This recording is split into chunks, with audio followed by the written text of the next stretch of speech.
nos sobrevuela, nos sobrepasa,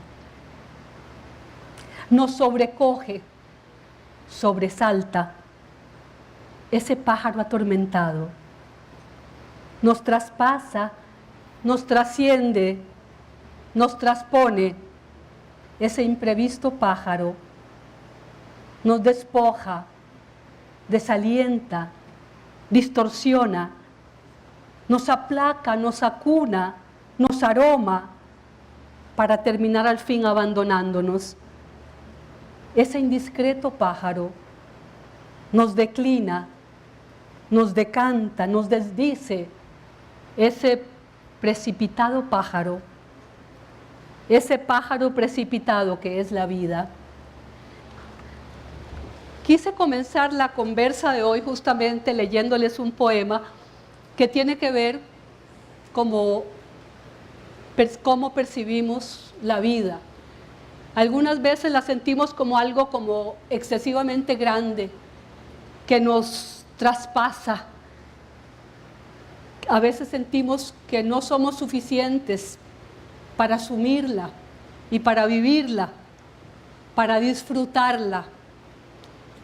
Pero fíjense que después de todo este largo camino, durante 68, creo, ya años, termina uno pensando de que no es tan terrible vivir, que es una aventura y que es una aventura maravillosa, a pesar de los golpes, a pesar de los dolores, a pesar de los raspones, a pesar del sufrimiento, y gracias a la alegría y gracias al éxito y gracias a la compañía.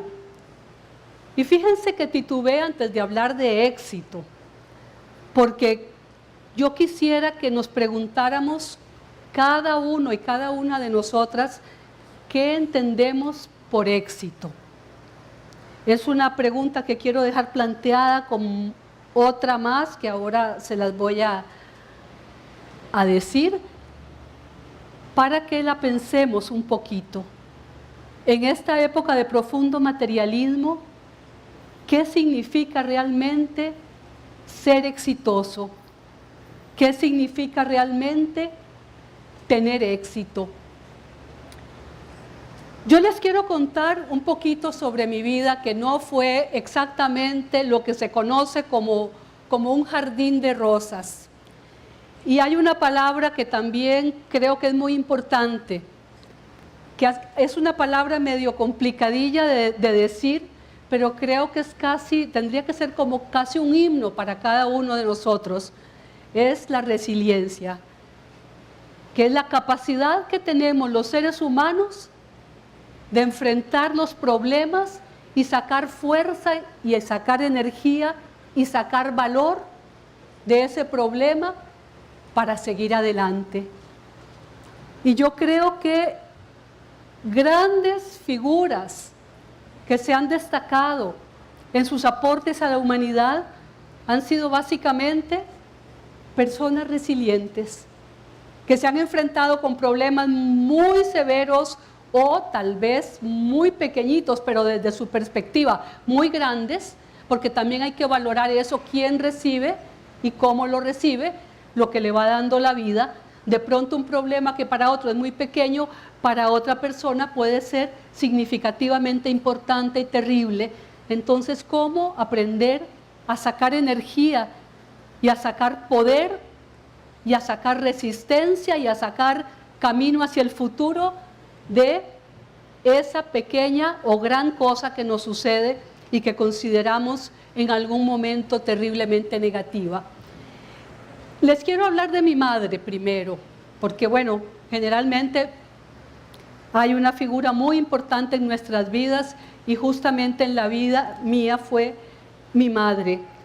Imagínense principios del siglo pasado, los años 40, una muchachita, 45 por ahí, una muchachita de 18 años que se casa con un extranjero siendo ella huérfana, sin padre, sin madre, se va para Nicaragua, tiene un bebé,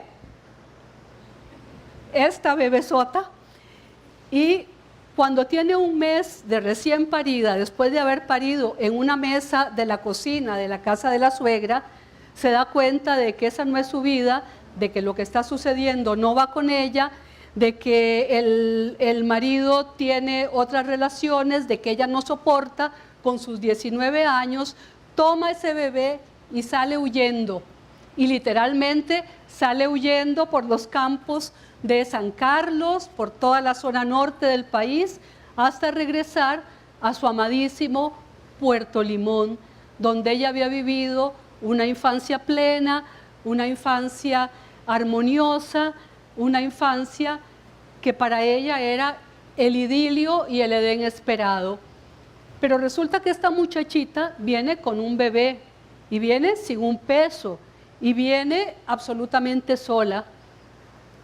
Y bueno, a pesar de esa profunda soledad y a pesar de esa extrema pobreza, ella decide estudiar y entra, cuando yo tenía 2 años, a la escuela de odontología. Y yo iba a las clases de prótesis y yo iba a las clases de operatoria porque no había con quién dejarme en la casa. Eso cuando me iba bien. Cuando no me iba bien era cuando mi madre no tenía que comer y sencillamente me mandaba donde alguna tía a Limón para que por lo menos estuviese bien alimentada. Pero ¿eso qué significaba? Significaba una profunda soledad y una profunda tristeza que me marcó muchísimo por muchísimos años de la vida. Realmente esa primera infancia fluctúa entre la maravilla de la paz del mar, entre la maravilla de los calores y de las viejas casonas del Caribe de 2 pisos maravillosas de madera, y mucha soledad y mucha tristeza. Recuerdo un barco de niebla navegando tus calles. Aquella niña sola juega la rayuela. Recuerdo un viento de pájaros recorriendo tus tardes. La niña canta canciones solitarias. Recuerdo una ciudad que fue, ahora dibujada en la inlúcida trama de los sueños. Tu mano, madre, para secar la lágrima. Recuerdo también garúa, amor, nostalgia, llanto y las tardes repletas de palmeras. Revivo lo que la memoriosa infancia desentierra.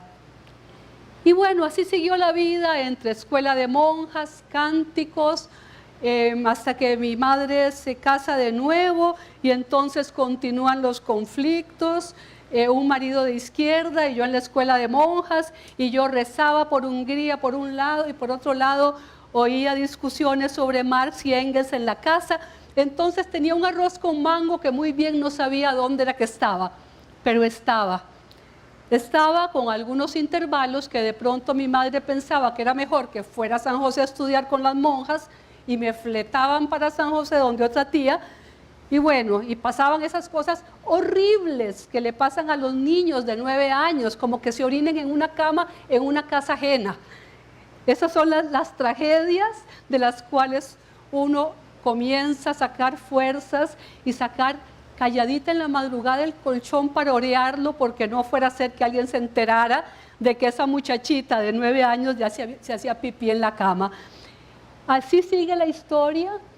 Y bueno, cada vez tal vez un poco más rebelde, a pesar de las monjas, a pesar de los rosarios, tal vez sintiéndose cada vez más desubicada, porque el mundo de libertad que había en el Limón de esas épocas, de mente abierta, de cero prejuicios, en mi casa entraban cualquier persona. Mi madre tenía el corazón abierto, nunca discriminación de ningún tipo por nada, nunca oír una crítica a nadie sobre nada. en ese ambiente, y por otro lado la restricción de las monjas del María Auxiliadora terribles, que si uno se asomaba medio milímetro de piel era un pecado, y hablando de resiliencia, como que llegar en un mes de mayo con un vestido que era un poquito transparente y uno con 9 años y que te hincaran en media nave central de la iglesia con un manto negro encima, porque era pecado que se transparentara el tirantito de la combinación. Eran épocas muy duras, de mucha represión, y aquel espíritu de esa niña medio libre y medio desatada y medio acostumbrada a la amplitud del mar, era como mantenerlo absolutamente prisionero, como un pájaro enjaulado. Así pasaron algunos años en que fluctué entre Limón y San José y Limón, sin sentirme parte de nada ni de nadie. Y es muy duro esa sensación de no pertenencia, hasta que finalmente me afinqué en mí misma y dije, yo soy yo y soy del Caribe. Y pese a que mis años en Limón habían sido los mínimos, me asumí como caribeña y dije, bueno, mi idiosincrasia es ser expansiva, hablar con todo el mundo, ser comunicativa. ¿Dónde encontrar un espacio para eso? En el teatro.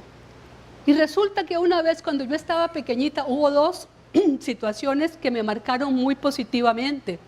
Una fue un circo.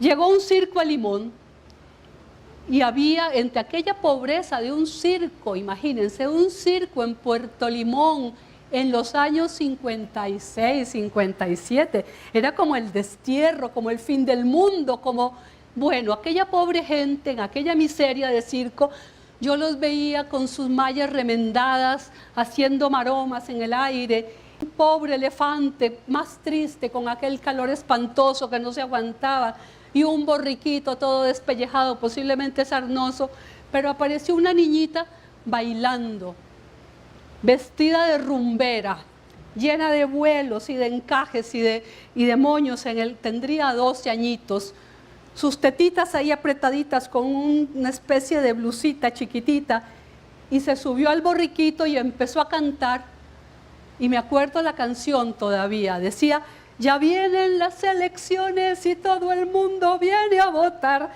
y yo me la quedé mirando y yo dije, yo quiero ser rumbera también. Ese fue el inicio, uno de mis inicios a las artes escénicas. El otro, un poquito más sofisticado, fue la presencia del Conservatorio Castella.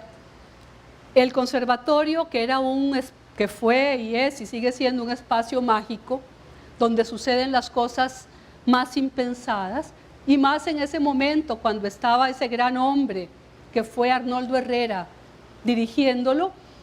Hacía giras por todo el país.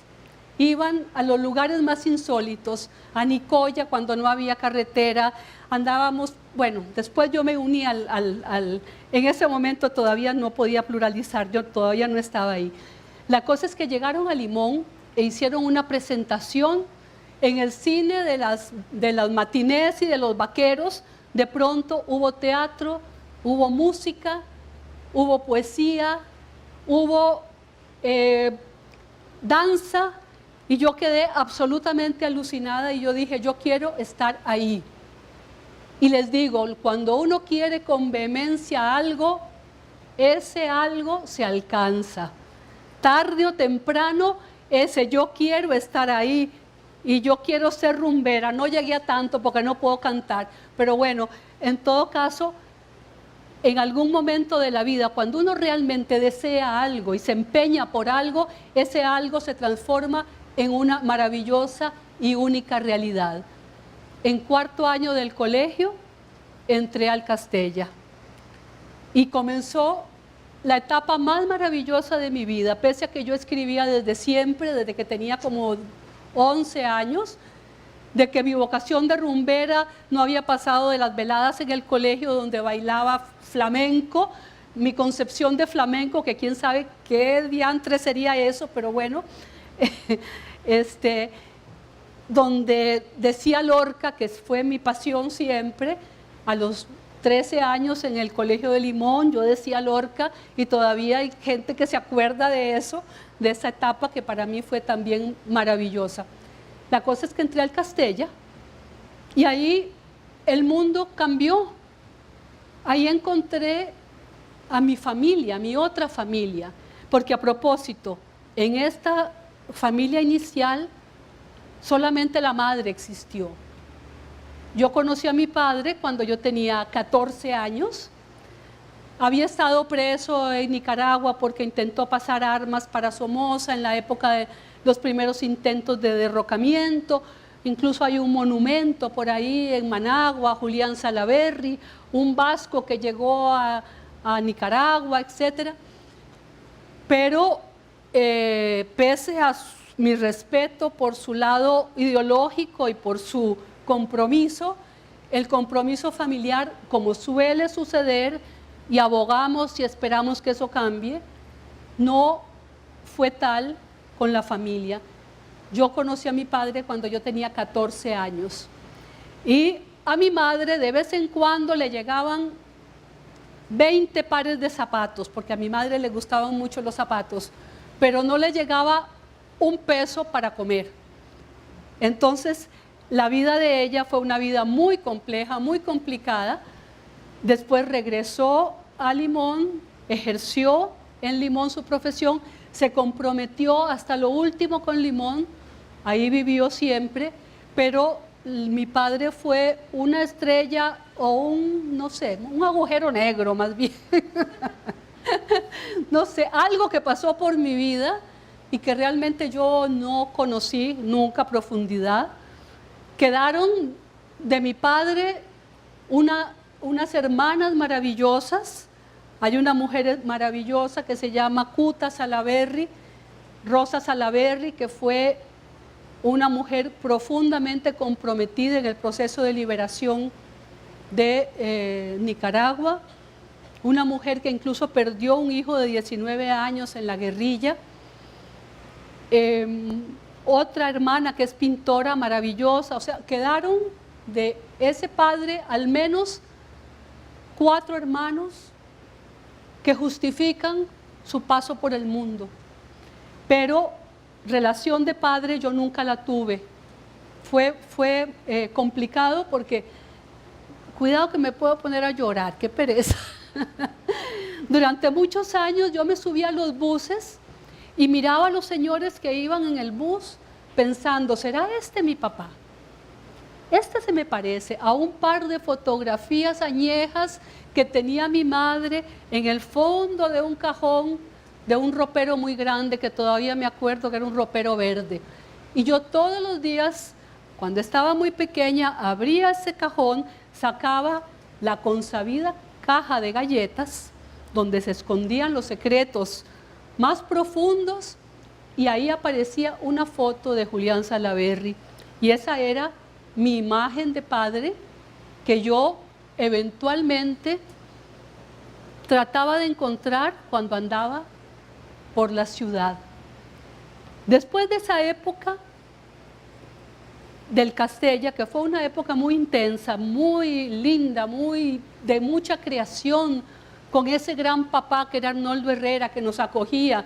Nosotros entrábamos a las 8 de la mañana, salíamos a las 5 de la tarde, almorzábamos en el colegio. Éramos 13 en quinto año y de pronto inventábamos que teníamos que estudiar y nos quedábamos ahí comiendo. Y yo me olvidaba de todo, de todas las necesidades, de la época en que mi madre tenía que sacar una muela que cobraba 10 pesos para poder ir al mercado, porque así de complicada era la vida. ¿Y por qué? Por discriminación, por ideología, lamentablemente. Mi madre pagó la consecuencia de tener un segundo marido de izquierda en un ámbito muy reducido, como era el Limón de los 60s, donde había un verdadero gueto. Entonces, Ella era de una familia tradicional de Limón, la adoraban, la recibían en el club y toda la cosa, pero no llegaba nadie a la clínica. Era la manera de segregar y de castigar por ideología. Lamentablemente, todavía se pueden seguir dando esos casos y tenemos que estar atentos y luchar siempre contra cualquier tipo de discriminación. Aprender la tolerancia, porque la tolerancia es lo que nos hace humanos y lo que nos hace crecer como seres humanos. Y eso también me lo enseñó ella, que a pesar de sufrir esa discriminación, nunca cerró sus puertas para nadie. Y eso fue una gran enseñanza que me dejó Elena Pardo. He hablado mucho, más o menos. ¿Cuánto tiempo tengo? Son las 3, empezamos. 20 minutos, bueno. Y después de esa época, yo me fui para México, una época más bien tormentosa. Estudié teatro en una academia con mucha soledad a cuestas, con mucha tristeza por tanta soledad. Y al regreso, por supuesto, yo venía con una mentalidad muy distinta después de haber vivido en México una vida pues mucho más abierta, mucho más libre, de ciudad grande, etc. Y San José en ese momento era más o menos una aldea. Y nos convertimos un grupito en las chicas malas. Y de ahí surge este poema que justamente Alfonso Chase, el gran poeta costarricense, una vez que nos vio con Zulay Soto, una gran pintora de mi generación, con Marjorie Ross, una gran escritora, nos dijo, ustedes eran las chicas malas. Entonces, de ahí surgió este poema. Fuimos las chicas malas, asustamos a vecinos, escandalizamos a señoras de Misal y Rosario, siempre de negro, diluidas entre sombras y desapareciendo en los espejos. Tomábamos coñac en tardes clandestinas, mientras el jazz nos cubría para escurrirse luego por los poros. Disfrutábamos la hierba ocasionalmente, sin compulsiones, cuando queríamos abrir los ventanales del cielo y mirar trasnochadamente lo que hubiese. Nacimos despidiendo guerras, vivimos Vietnam, un acto obsceno, y en la piel el dolor de Hiroshima y Nagasaki. Nos desvelamos con Sartre, mas fue Simón quien hilvanó nuestra protesta. Consideramos a los Beatles un tanto pueriles. Era Piaf quien nos alimentaba. Trenzamos flores, guirnaldas, pero fuimos suspicaces con las exportaciones del norte. Nunca pensamos que seríamos reinas. Sí quisimos con el Che ser compañeras. Compartimos cuerpo y alma sin pedir nada a cambio. La vida ha sido nuestro manifiesto. Encendimos lámparas para apagar la angustia de estar vivas. Vivimos tan, pero tan intensamente que ningún dolor nos fue ni nos podrá ser jamás ajeno. Fuimos las chicas malas, olíamos a incienso, a pachulí, otras veces a menta fresca, pero el olor que nos acompañó fue el de la melancolía. Fuimos las chicas malas. Y aunque no lo confiese abiertamente, por el que dirán los hijos, los amigos sensatos, el perro, los parientes, seguimos y seguiremos siendo chicas malas. Bueno, esa chica mala de pronto se casa y de pronto tiene una bebé y se va por el mundo con una bebé de 1 mes a ver cómo resuelve la vida a países distintos por razones de trabajo del marido, y viene una vida muy tormentosa porque una mujer con un bebé que no sabe ni siquiera cómo se cambia un pañal, sola por el mundo, viviendo en hoteles, con una bebé que llora en la noche y uno no sabe cómo, y molestar al prójimo. Y bueno, viene toda esa etapa de mucha dedicación a los hijos, Y es un periodo muy rico porque tuve la suerte de vivir en distintos países, de hacer amigos muy distintos, gente de muchos países que estaba unida toda en los ámbitos universitarios. Entonces fue una época de un gran crecimiento, pero la bendita soledad siempre a cuestas. Fueron años duros de dejar amistades muy entrañables. Cada vez que uno se iba de un país después de 2 años era como que se le partía el corazón y se desgarraba. Dejar a los amigos, llegar a un país nuevo, ver cómo arreglárselas. Y así durante 8 años, hasta que sentí que esa no era vida para mí, que yo no podía seguir siendo una hoja en el aire, que yo necesitaba raíces. Lamentablemente, el matrimonio no funcionó y tuve otro dolor muy grande, que fue el rompimiento de ese matrimonio con un hombre admirable, profundamente culto, profundamente inteligente, pero que no colaboraba mucho con el tema de la soledad que yo arrastraba desde mi infancia. Entonces regresé a Limón con una bebita, una vez más sola, porque en la casa de mi madre pues yo era una inquilina, no era mi casa. Hasta que un día mi madre me da una patada en el fondillo y me dice, no puedes seguir viviendo aquí así esperando que suceda un milagro. Y me vine para San José a encontrarme con que todos los amigos de la época universitaria estaban cada uno en su cauce, cada uno y cada una con su vida, y yo estaba sola y tenía que recomenzar a construir relaciones. Un proceso complicado, porque cuando uno no se desarrolla en el tú al tú con las personas, generalmente puede haber algún tipo de desencuentro. No siempre es fácil cuando uno regresa al país, porque a uno evolucionado o involucionado, no importa qué, pero a un ritmo distinto de la gente que se quedó.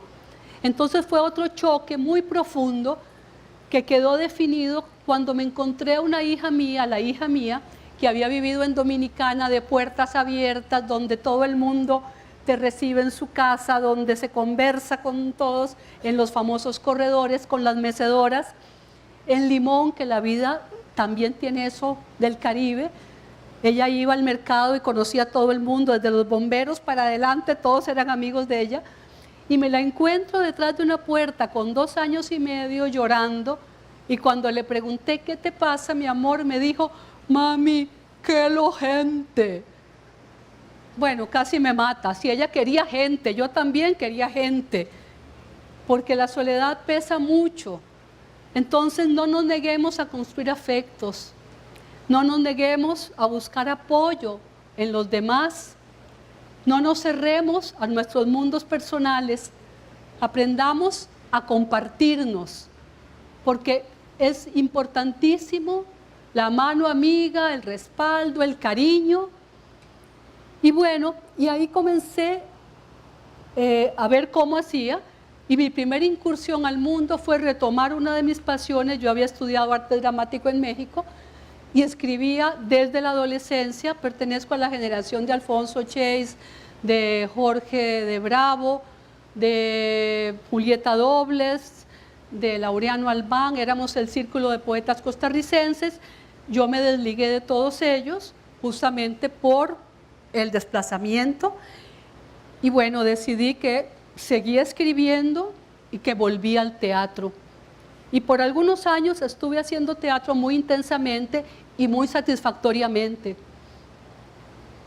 hasta que me volví a casar y ya el tiempo no me daba. Tuve 2 hijos más, y después de haber tenido una madre profesional que tuvo que trabajar día, tarde y noche muy duramente, yo decidí que me dedicaba a mis hijos. Y fue una decisión de la cual no me arrepiento, pero que me costó mucha frustración también. Porque mentira que el tema de la maternidad siempre es un lecho de rosas. La maternidad es dura, la maternidad es difícil desde el momento del parto. Desde el momento del parto nos engatusan a las mujeres con una serie de sueños de lo que va a ser, y resulta que de acuerdo a los lineamientos de los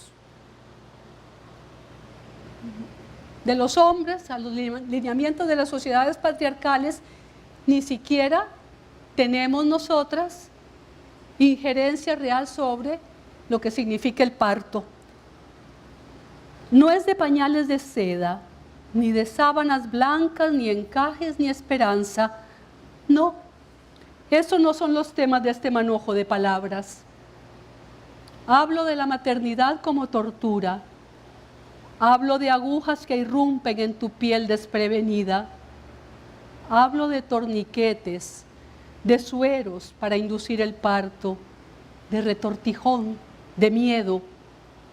Hablo de tajos en la cuna del deseo, de ríos de sangre que van alimentando el paso de la noche. Y es en su olor en donde se resume la soledad con la que nos asalta la aurora. Es estar ante tu cuerpo expuesto, un amasijo de dolor y miedo, ajena aún al hijo que pariste. ¿Quién repara el daño de esta práctica obscena? Y entendí que yo necesitaba hablar, que yo necesitaba dar voz a todas las mujeres y a los seres humanos que no la tienen. Y de allí fue que me decidí más profunda y arraigadamente por la poesía, porque encontré que era el medio que tenía, aún desde mi casa, aún en el cuidado de los hijos, aún con los poquísimos espacios propios, que yo podía colaborar con algo para ayudar a transformar nuestra sociedad. Y justamente empecé a ver una serie de temas que atañían a la mujer y de los que casi nadie hablaba, y me sentí en la obligación justamente de dar voz a las mujeres, y aun cuando no es absolutamente defensa de género nada más, la poesía que yo escribo, hay poesía de carácter social más amplia, hay poesía de muchos otros órdenes, sí prima la necesidad de hablar por todo lo que le sucede a las mujeres y que se calla. Por ejemplo, este poema se llama Canción de Niña Africana y tiene que ver con la ablación. Ustedes saben que la ablación es la práctica de extirpar el clítoris femenino. Y resulta que hay esa práctica que sucede en los países asiáticos y africanos, pero hay muchas otras formas de ablación. Cuando una niña es violada, cuando una niña es abusada, le practican generalmente una ablación porque la niegan de ahí en adelante al placer. Y justamente con esa preocupación escribí este poema que se llama Canción de Niña Africana. Yo tuve una corola, tuve una flor espléndida, yo tuve una anémona que también fue fruta de la pasión. Tuve una flor de suculentos pétalos, yo tuve una sencilla mariposa durmiendo entre los muslos. Tuve una golondrina, yo tuve un grillo cantando, un abejorro, tuve una tórtola soñando entre los muslos, pero un día me latió un pájaro de desconsolado vuelo. La tradición fue navaja, de un turbulento trazo enmudeció mi grillo, la mariposa abortó su vuelo, desapareció la fruta, la corola se anegó en mi sangre. Ahora tengo un poco de nada muriendo entre mis muslos. Bueno, vamos a ir cerrando y decirles que a pesar de toda esa tristeza, a pesar de toda esa melancolía, a pesar de todos esos espacios dados a los otros, de cada momento difícil, yo saqué fuerza para poder seguir caminando. Y por eso les insisto en el tema de la resiliencia. Todos y todas podemos. Y ojalá en solidaridad con los otros y con las otras, ojalá que aprendamos a compartirnos, no solamente desde la alegría, sino también desde las dificultades. Y yo les dije que les dejaba como tarea meditar sobre qué significa el éxito. Si el éxito es tener o el éxito es ser. Ser. Hay un teórico que dice que a la necesidad no se la trasciende, se la satisface. Entonces, aprender a conocernos, cuáles son nuestras necesidades más profundas como seres humanos, no las materiales, sino las otras, y aprender nosotros a satisfacer esas necesidades. Y recordar las mujeres siempre también lo que significa ser mujer, lo que significa ser solidaria con otras mujeres, acercarse a una gran escritora que se llama Simone de Beauvoir, que nos dice que la construcción de lo femenino es un hecho social, que nos imponen determinadas normas y determinadas maneras de ser, que nosotras las mujeres somos básica y esencialmente seres humanos, con iguales derechos y con iguales necesidades que nuestros congéneres y que nuestros hermanos, los hombres. Así que olvidarnos de que las mujeres, por ser mujeres son distintas, y aprender otra cosa, ser solidarias entre nosotras, porque muchas veces solemos no responder con solidaridad a las necesidades de nuestras hermanas de sexo. Y la otra cosa que les quería dejar planteada, y en una de esas me dio con alguna respuesta, es: ¿para qué creen ustedes que sirve la poesía? Además de todas las cosas que se les ocurre, nada más quiero decirles una cosa para cerrar y para que sigan leyendo poesía. La poesía sirve también para permitirnos desarrollar mejor nuestros cerebros. ¿Por qué? Porque la poesía permite o va de la mano a un rompimiento de las formas gramaticales tradicionales. Entonces nos enseña a pensar de una manera distinta, no a pensar con sujeto, verbo y predicado, sino a romper las estructuras gramaticales y a pensar de maneras novedosas y de maneras distintas. Por lo tanto, la poesía también implica un ejercicio de carácter mental y de crecimiento intelectual muy importante. Así que los incito a leer poesía, y gracias por tanto rato que me aguantaron, y muchas gracias por haberme recibido.